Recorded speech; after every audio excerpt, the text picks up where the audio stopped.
Hey, real quick, I wanted to go over this article from Vanity Fair. I've been meaning to do it for the last month. I have been busy and I totally forgot. There's this narrative about black billionaires. If you believe the narrative of black billionaires, that there's no stipulations that come with the status of becoming or being a black billionaire, or the typical black billionaire earned every dollar they made and did it the right way and didn't break any laws. Now, I've already broken down uh, those guys down the street's favorite black billionaire, Robert Smith, and how he is currently a federal informant. Let's get into the case of Bitcoin billionaire Arthur Hayes. It's a bit of a long read. I won't read the whole thing, but I want to give everybody a general context of this myth, or this mythos of the black billionaire, and that it doesn't come with any problems or stipulations with that. So let's get into Arthur Hayes. Let's see. Okay, I just want to get a quick backstory. He's a crypto guy. So this is for all you crypto guys. You know, oh man, this is a very very long read. This is the interview that he did for Vanity Fair. Okay, so born to middle class parents who worked for General Motors and were beholden to the ever changing fortunes of the giant auto giant, he split his formative years between Detroit and Buffalo, where his mother, Barbara, moved mountains to get her gifted son into Nichols School, a leafy private institution founded in 1892. He succeeded at everything from his studies to the sports field to making lasting friendships. Read the testimony featuring Barbara on one of the fundraising pages of the school's website. Nichols gave him the setting, the stimulation, and at one point the scholarship to thrive. Hayes, in return, has given back, underwriting a scholarship that ensures a deserving student will be able to experience the excellence of a Nichols education and the lifelong benefit it brings. After attending Wharton School of Business, that's pretty impressive. Donald Trump went there. He headed off to Hong Kong, where he worked at Deutsche Bank and Citibank as a market maker for the ETFs, hybrid securities that, not unlike mutual funds, diversify an investor's risk but can be traded like stocks. Hayes was just hitting his stride. Oh, here's my phone, listening again. Okay. Hayes was just hitting his stride when a pink slip arrived in May 2013. Bankers tell you everybody has a bullet with their name on it.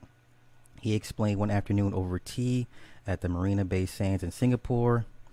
Let's see. But back to the pink slip. 8 years ago, Hayes, out of a job, decided to go solo, combining his knack for designing novel financial instruments with a newfound passion: cryptocurrency, specifically Bitcoin. Okay? If you don't know what Bitcoin is at this point, I mean, oh my God, let me get you up to speed. Cryptocurrency, it bears repeating, is a digital form of payment and a method for storing value. It relies on a secure, decentralized ledger called a blockchain to record transactions, manage the issuance of new coins or tokens, and prevent fraud and counterfeiting. Though there are thousands of such currencies out there, Bitcoin is by far the most durable, despite having a dubious backstory involving an enigmatic creator named Satoshi Nakamoto. Now, that's Satoshi if you believe he is the original creator of Bitcoin.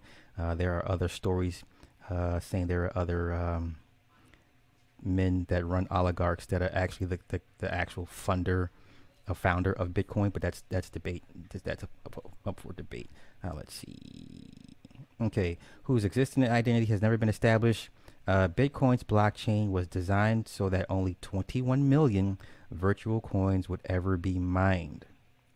That kind of verifiable scarcity, in contrast with the tendency of the world's central bankers to print money, whether in a pandemic or whenever it is politically expedient, has contributed to the currency's precipitous rise in price, from less than a penny in 2009 to over $41,000 in January 2021. Okay. In 2020 alone, the coin rose over 300% in value. Okay, let's get into actual Hayes. Okay, at first, Hayes was a nobody among crypto's dank sea of tax evaders, drug dealers, arms traffickers, child pornographers, contrarian libertarians, and wanker bankers pining for a return to the gold standard. Because let's be honest, if you didn't know that Bitcoin was used to fund illegal, the dark, all the illegal activities of the world that actually generates billions of dollars, that's what Bitcoin was used for. It was for them to use Bitcoin to not have federal agents, Interpol, all that stuff to track and trace the monies. Okay, Bitcoin was used to fund illegal activities. But I'm getting off track. Okay, so let's see. Hayes ran with the smart set. He says, I bought my first Bitcoin from Arthur in 2013. Okay, that's from Chu. So he hooked up with a guy named Chu. Okay. Okay. In the spare time, Chu. Okay, Arthur Hayes started small with arbitrage, buying Bitcoin in one market and then selling it at a premium in another. Things were humming along until October 2013 when he had problems accessing coins he had sent to Mt. Gox, a Tokyo-based Bitcoin exchange that helped patrons convert their holdings into fiat money, traditional legal tenders such as the dollar, euro, pound, or yuan. In early 2014, Mt. Gox declared that hackers had stolen nearly $500 million from its coffers. Unlike most other depositors, some 24,000, Hayes managed to get his money out and in the process learned an important lesson. Exchanges constitute a single point of failure in the otherwise secure Bitcoin ecosystem. Mt. Gox might have been the most infamous such hack, but dozens of exchanges have been hit and untold billions in Bitcoin and other cryptocurrencies have vanished. But they don't tell you that. Okay. However, Hayes decided to take his money elsewhere when he heard Bitcoin was trading significantly higher on the Chinese mainland. He bought a bundle, transferred the coins to an exchange in China, and swapped them for the yuan, literally lugging around a backpack containing stacks of banknotes. Over a period of days, he recounted, I physically crossed the border by bus to Shenzhen with some friends, had lunch, and came back over the border carrying legal amounts of cash. It was a neat trick and relatively lucrative. But the real-world hazards of schlepping real money across international borders got him thinking, why not build an online exchange where people could really profit off of their Bitcoin by using derivatives? If you follow stock markets, you know what a derivative is. Derivatives is a financial contract whose value is based on the performance of an agreed upon underlying asset. In this case, cryptocurrency. So basically, if me and you guys, oh my God, this phone. If me and you guys had a stock and we all agreed about what its value is, then that's what the value is. You don't let the market determine the value. The owners of it, we determine the value of it and we give it to the public. That's how the derivatives work. Okay. So in January 2014, Hayes arranged a meeting at a swanky rooftop watering hole with Ben Delo, a brainy British mathematician and programmer whose classmates at Oxford reportedly voted him the most likely to become a millionaire and second most likely to wind up in prison. After graduating in 2005, he worked for IBM, two hedge funds, and after moving to Hong Kong, J.P. Morgan. When Hayes and Delo got together, little about them suggested that they would storm the ramparts. On paper, both had establishment CVs, elite educations, and stints at blue-chip companies. Yet, each was an outlier. Hayes, the scholarly son of auto workers, had forsaken the regimented and highly regulated world of investment banking for crypto's Wild West. Rules were made on the fly and regulations were few. Delo, according to Jonathan Bate, provost of Oxford's Worcestershire College, overcame great difficulties in his school career to win a place at Oxford from a local state school. In fact, as the child of a civil engineer, father and schoolteacher mother, he was expelled from 3 grade schools before he was diagnosed with Asperger's. At Oxford, where he double majored in math and computer science, he earned what the Brits called a double fist, graduating with a perfect GPA in both subjects. Wow. Okay. As the pair mapped out what it would take to turn Hayes' vision into reality, D'Lo, an expert in the back office work of designing complex algorithms and high-speed trading systems, said they needed a front-end web developer to handle the consumer-facing side of things. Hayes knew just the guy, a young American coder and tech evangelist named Sam Reed, whom Hayes had met after a speech Reed had given in which he warned his aspiring techie audience not to join startups whose owners often exploited and stiffed their coders. When Hayes pitched Reed on his idea for a Bitcoin derivatives exchange, Reed, disregarding his own advice, signed on immediately. Okay. Reed's backstory. The youngest of three boys, had grown up in Manitowoc, Wisconsin. His father had been a network administrator for the Air Force, and his mother worked for a newspaper editor. Worked as a newspaper editor. There were plenty of old computers lying around in the Reed household, and Sam managed to get them working. By age 12, he had a paying gig debugging and repairing PCs for friends and neighbors. Okay. Reed was much younger than Hayes and D'Lo, yet he had been at the crypto game the longest. By 2009, his senior year at Washington and Lee, the self-described Bitcoin hipster was mining Bitcoin on his laptop at a time when the currency was next to worthless. Reed racked up roughly 100 Bitcoins along the way, but in the process of reformatting the hard drive, accidentally erased the private keys required to access them, rendering his cache untouchable. Today, those coins would be worth $3.1 million. Okay. So we got Reed, Hayes, and D'Lo. All right. Let's see. Reed was a less institutional and more peripatetic than Hayes and D'Lo. He worked for a large defense contractor, found the corporate world suffocating, and bided his time at a couple of startups and freelance gigs before finding his way to Hong Kong in 2013 in an online career formed with his alma mater, taped while sitting in a hut in Thailand. All right, now let's get into basically the wolf of cryptos. Let's see. Okay, so BitMEX. Okay, BitMEX was built as a peer-to-peer trading platform that offers leverage contracts that are bought and sold in Bitcoin. It allowed users to effectively bet on the currency's future price with leverage of up to a dizzying 100 to 1. Translation: a customer with $10,000 in his or her BitMEX account could seamlessly execute a trade worth a cool $1 million. The allure of the exchange lay in the fact that people could make big money by putting in relatively modest crypto seed money. Okay.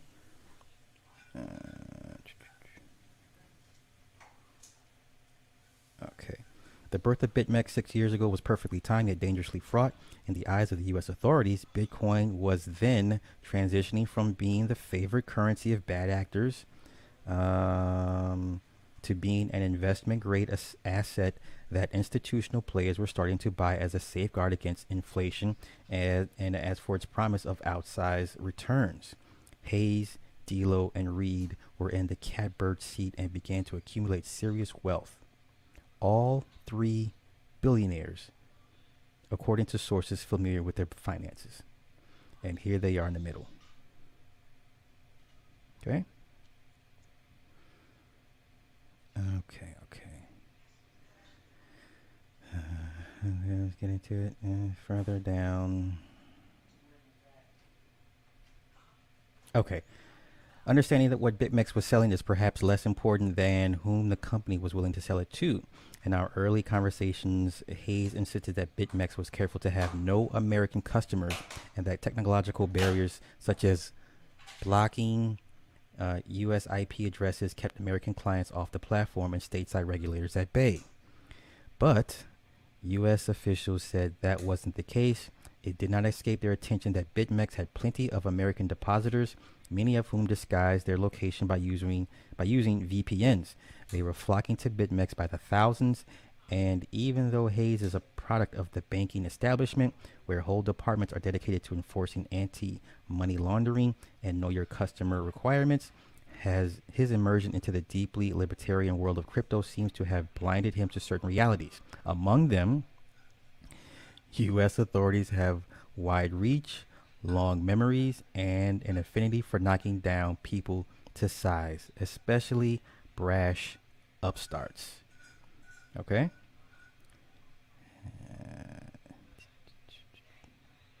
Okay. There were no rules in the beginning, and governments weren't interested in articulating the rules. You would go to them and ask for guidance and get nothing. Is this illegal? No answer. It was only after the fact, he said, that cryptic strictures emerged to police crypto, usually in response to some infraction that had not been previously articulated by regulators. But where Chu saw chaos, Hayes saw opportunity. Okay. For nearly a year after its launch, BitMEX business was flat. Some days we had no trades, no one bought or sold. The fees from trading on the platform barely covered the server bill, which Reed paid with his credit card. While Hayes and D'Lo stayed in Hong Kong, Reed got married and moved back to the States, settling in Milwaukee, where he operated out of a co-working space. The time zone difference, however, worked in their favor. Reed and D'Lo, in signature startup fashion, took turns being on call, addressing customer support issues 24/7. The company's fortune changed when in late 2015 it started offering customers 105 times as much leverage as its closest competitor. Political volatility the following year with Brexit and the election of Donald Trump increased crypto's trading volume. Comes 2017, BitMEX had to bring on 30 employees to cope with the explosion in trading. The firm moved into new office space, which it would soon outgrow. This is it's such Wolf of Wall Street right now. By 2018, BitMEX had become a high-stakes bazaar, moving billions every day. During one of our meetings, Hayes commented, "We are the biggest trading platform in the world by volume. That's anyone who trades a crypto product." BitMEX, he said, was one of the most liquid exchanges in the world, regardless of asset class. By that measure, it was in the same league as the Nasdaq, as well as the New York, London, and Tokyo stock exchanges. Within 4 short years, Hayes' scrappy casino had become, in gambling terms, the house. Okay, since the indictment was unsealed in October, BitMEX has taken a huge hit. Its market share and trading volume have dropped precipitously. Okay. I just want to kind of get to where it all went left.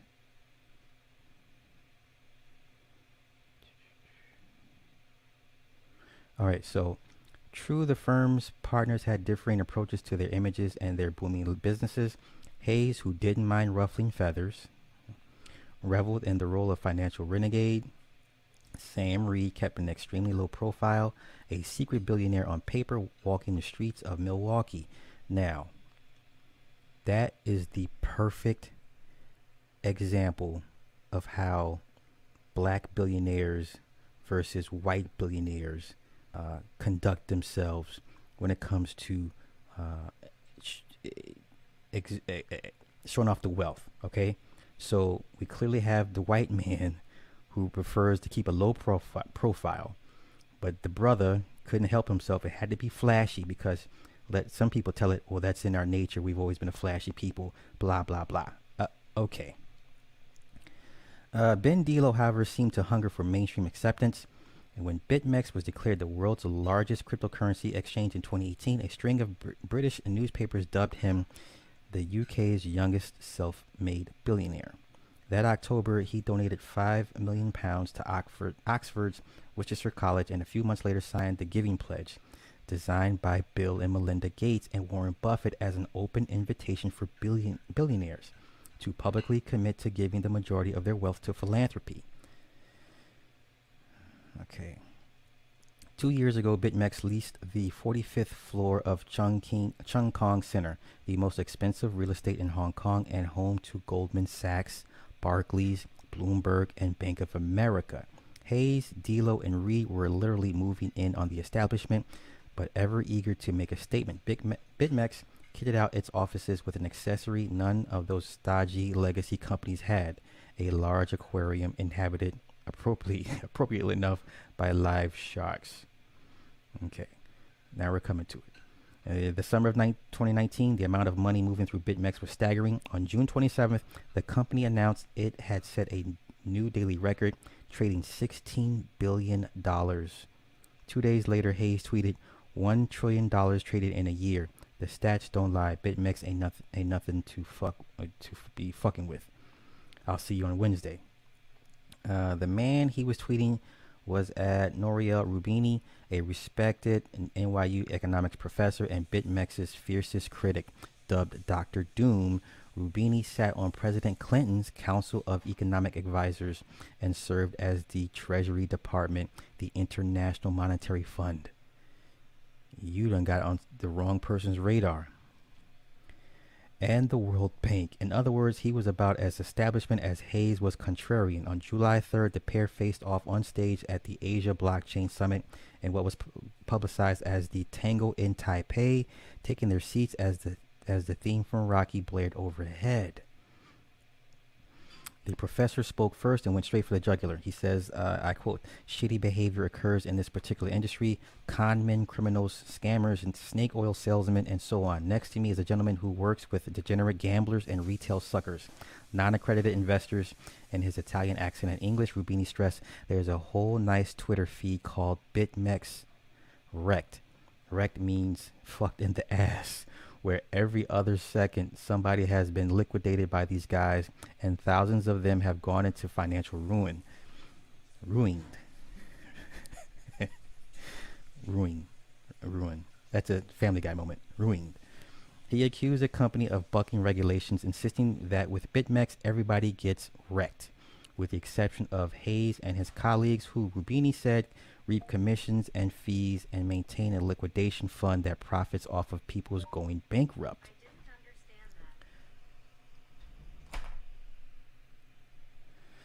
Hayes countered with whataboutism. BitMEX 100 times leverage, so what? You could trade this type of leverage anywhere you want to go.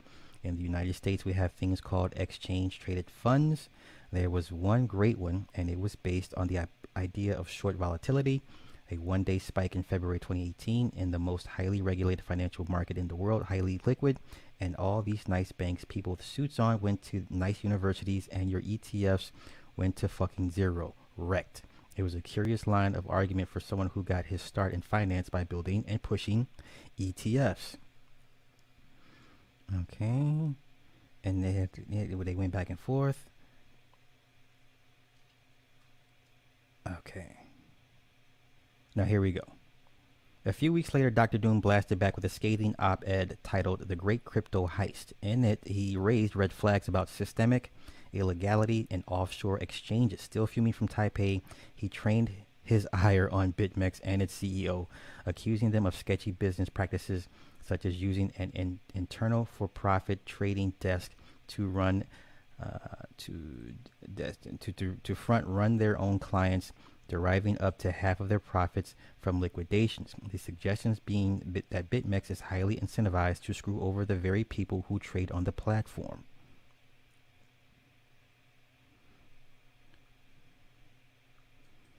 And then Rubini went on and went for the kill shot.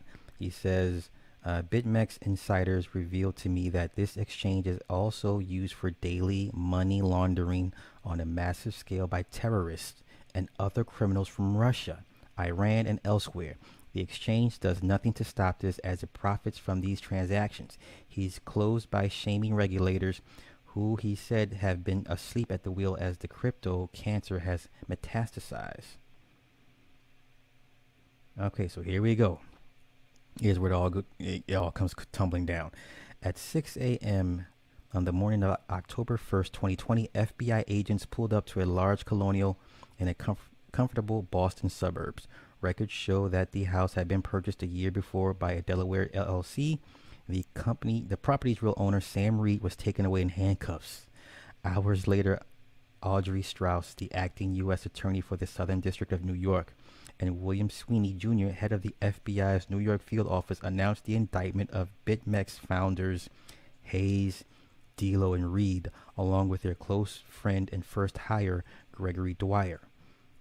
The men were charged with violating and conspiring to violate the Bank Secrecy Act by willfully failing to establish, implement, and maintain an adequate anti-money laundering program. Each count carries a maximum penalty of 5 years behind bars. Reed, the only defendant in the U.S. at the time, was released after posting a $5 million bond and agreeing to surrender his passport. The FBI Sweeney went out of his way to lambaste Hayes. One defendant went as far as to brag the company incorporated in a jurisdiction outside the U.S. because bribing regulators in that jurisdiction cost just a coconut. He warned that they will soon learn the price of their alleged crimes will not be paid with tropical fruit, but rather could result in fines, restitution, and federal prison time. Professor Rubini had been sounding the alarm for well over a year, and in October, the feds answered. But it was not just the Justice Department. The CFTC, which protects retail and institutional investors from fraud, manipulation, and abusive practices related to the sale of futures and options, filed a civil suit against BitMEX and its founders for operating an unregistered trading platform and failing to implement required anti-money laundering procedures. Okay.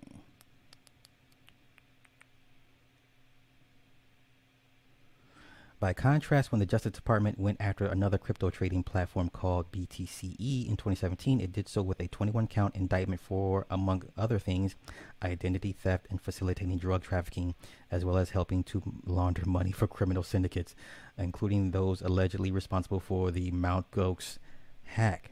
With BitMEX, Ryman argued, U.S. authorities trained their sights on the founders of the biggest, flashiest player in the digital assets derivative space to send a message to the entire crypto community. We're going to make sure you understand this industry is subject to our jurisdiction. Jurisdiction, people. As for the civil suit, a source familiar with the government's thinking said that BitMEX failed to thread the needle and operate within an exception to the CFTC's jurisdiction.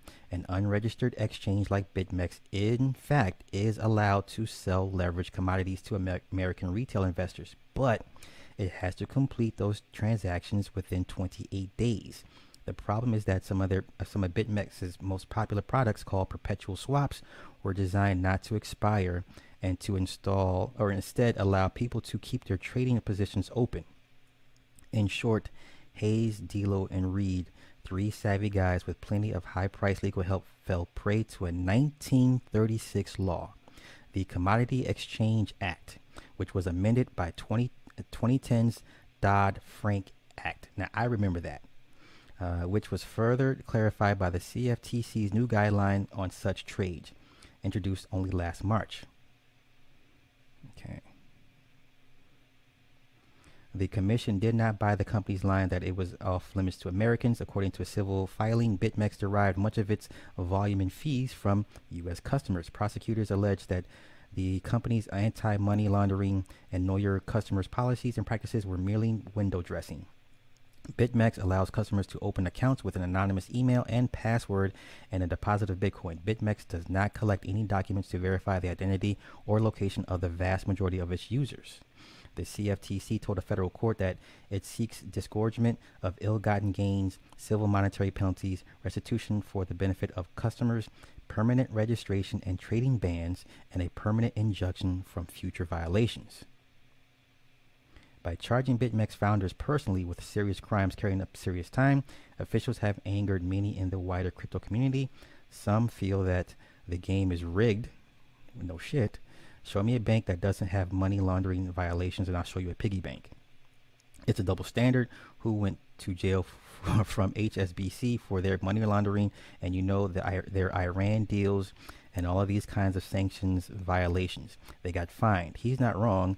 After HSBC admitted to laundering nearly $1 billion for the Sinaloa cartel and moving money for sanctioned customers in Cuba, Iran, Libya, Sudan, and Myanmar, the Justice Department elected not to indict the bank or its officials instead of having to pay $1.92 billion in fines and install a court-appointed compliance monitor. Myanmar, if I recall, has seized some banks related to the Rothschilds, but that's all a farce. But let's continue, shall we? Okay. In 48 hours before the charges against Hayes and his partners were announced, J.P. Morgan Chase entered into a resolution, as it was euphemistically termed, with the DOJ, the CFTC, and the SEC, in which the bank agreed to pay close to $1 billion in connection with two distinct schemes to defraud, one involving precious metal futures, the other treasury notes and bonds. The FBI's Sweeney was among those who announced the deal. For nearly a decade, a significant number of J.P. Morgan traders and sales personnel openly disregarded U.S. laws that that serve to protect against illegal activity in the marketplace. Blah blah blah blah blah blah blah blah. J.P. Morgan, Jamie Dimon, you know what I'm saying? So remember the movie Too Big to Fail? HBO's excellent movie, Too Big to Fail, where basically the government threatened the bankers, and you heard the term cash injection or cash infusion. Okay, so that's why the bankers back then, when the government said, "Okay, you guys gotta give us this money," that's when the bankers kind of pulled back on loaning everybody money and became a little bit more strict as far as loans and all that good stuff. Okay, yeah, HBO's Too Big to Fail. Excellent, excellent movie. Okay, let's get in. Okay. The charges nonetheless caught BitMEX executives off guard. Dilo, a Hong Kong resident, was in the UK when the indictment was unsealed, although U.S. prosecutors have yet to initiate the extradition proceedings, partly due to COVID. Sources close to Dilo said that he will appear if and when they transpire. Hayes, I'm told, may be in Singapore, where he is known to have a residence. When or if he will return to the States to face justice remains an open question. Still, even if they end up beating the government at trial or settling beforehand, it may not spell the end of their troubles. BitMEX and its founders have been sued by investors as well, by customers who claim they lost money trading on a platform they contend is stacked against them. Most eye-catching of them all is the accusation by an early investor named Frank Amato, who sued to cash out his professed equity in the company. The case has been withdrawn, according to a spokesman for BitMEX's holding company, after the dispute was resolved on confidential terms, which means they paid him his money back and then some. In one of Amato's filings, he claimed that Hayes, Dilo, and Reed long ago began to spirit away their funds and knew by no later than January 2019 that they were under investigation by U.S. regulatory agencies because co-founder Reed was deposed by and allegedly made false representations to the CFTC. With that knowledge, a source familiar with Amato's suit told me each of the men allegedly paid themselves $140 million in multiple tranches. While these figures cannot be confirmed, nor are they necessarily unusual, given the fact that executives often receive dividends for company performances, they nonetheless amount to quite a payday even for a trio of billionaires. And that is the story. So right now, currently, we're waiting for Hayes and Dilo to face the courts. But I mean, was it worth it? Considering how much time he's looking at, I don't know. That's a personal question. So that is the rise and fall of billionaire Bitcoin Arthur Hayes. You guys have a good one. Peace.